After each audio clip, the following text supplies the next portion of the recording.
Professor, help us out here. What does this say? The word here, Kappa Omicron Rho, it means the chief corphe of what? Right, the chief of what? For centuries, historians believed every word Jesus spoke was already known. But on the northern shore of the Sea of Galilee, archaeologists have uncovered something that changes everything. We've been uncovering amazing remains of a Byzantine church complex. The church covers an area of about 1.5 dunams. A discovery buried for 1,500 years that reveals what Jesus secretly told Peter, words never recorded in any gospel. In the Byzantine era, this beautiful basilica is built here and appears to be dedicated to the Apostle Peter. Yes. What they found was sealed beneath centuries of mud, hidden inside a forgotten church once built by the earliest followers of Christ. And the message it preserved could rewrite one of the most important moments in Christian history. The mosaic beneath the mud. On the northern shore of the Sea of Galilee, not far from where the Jordan River enters the lake, a team of archaeologists began an excavation that would soon make history. The site looked empty at first. The shore was silent, the ground heavy with layers of mud that had built up over centuries of flooding. Many earlier surveys had given up on the area, calling it unworkable. But this new team believed something was waiting below. Local fishermen had long spoken of carved stones that appeared when the water level dropped, and the archaeologists wanted to know what lay beneath them. The dig began in the heat of summer. The air smelled of wet clay and salt. Workers scraped the surface slowly, their tools clicking through dense earth. For several days, they found nothing but mud, shells, and broken pottery. Then, on the 5th morning, a trowel struck something smooth and solid. The sound was sharper than stone. They widened the trench, clearing the surface by hand. A line of small tiles began to appear beneath the silt.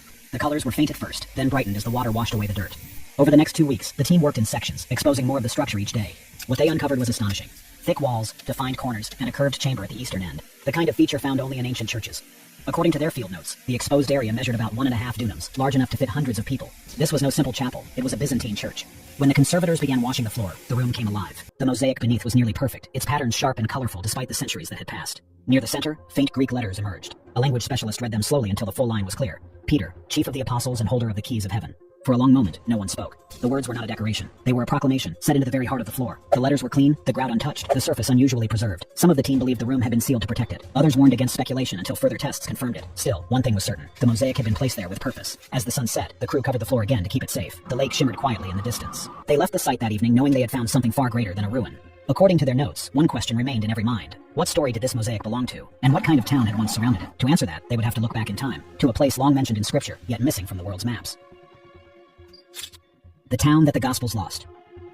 The team believed the mosaic's message pointed to one name that had echoed through scripture for centuries, Bethsaida. It was the town that, according to the Gospels, had once been home to Peter, Andrew, and Philip. This was where Jesus first called his followers and performed many of his early miracles. Yet somewhere between history and time, the town disappeared. After the 1st century, its name faded from every known record. Floods reshaped the